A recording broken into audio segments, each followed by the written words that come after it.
Biri kasaları Ömer.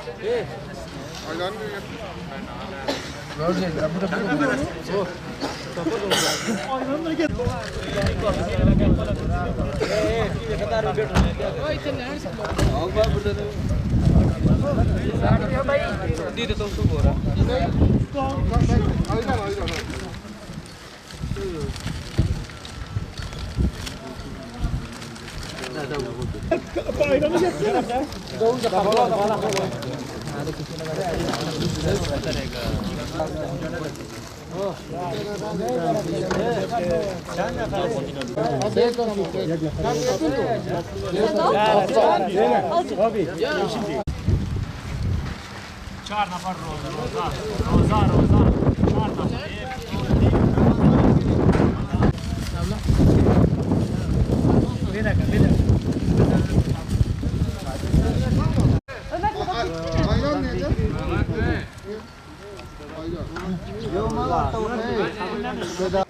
Sesimizi Müslümanlara ve dünyadaki insanlara duyurmaya çalışıyoruz.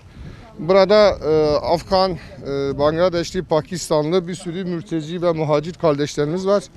Biz Satvan'dan buradan onlara sabah ve akşam yardımlarda bulunuyoruz. Sabahleyin çorba veriliyor. Akşam da saat 5.30 civarında bunlara sulu yemekler, pide, lahmacunlar veriliyor. Bu yardımları sağ olsun Müslüman kardeşlerimiz, abilerimiz, iş adamları, vicdan sahibi insanlar bize ulaşıyorlar. Biz de onların hayırlarına ortak olup burada paylaşıyoruz. Yaşadıkları yeri görüyorsunuz. Burası ahır gibi yer. Daha doğrusu ahır. Ahır gibi değil, ahırdır.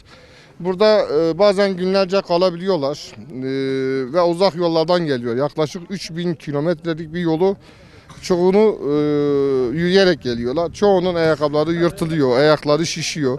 Yara bere içinde oluyorlar. Kimse ayakkabı veriyoruz, gıda veriyoruz. Bugün çorap dağıtılır mesela. Maske dağıtılıyor bazen.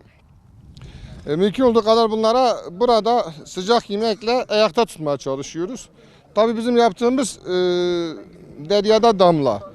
Keşke daha büyük imkanlarımız olsa. Keşke bunları evlerimize alabilsek. Keşke bunları bağrımıza basabilsek. Keşke bunlara daha sıcak ortamlar yaratabilsek. Keşke bunların yaşadığı ülkeleri özgür kılabilsek.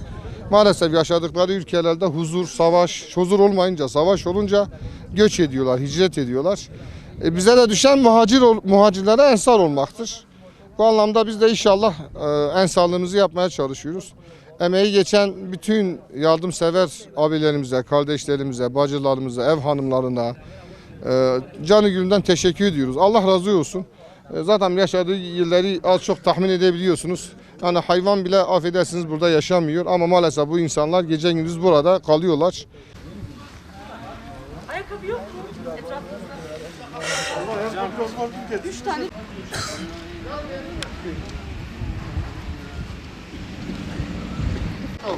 Tamam. Evet. Allah razı olsun. Tamam. Var mı? Kaç tane? Ona bir şey. यार क्यों अपने आप को शर्मा रहा है यार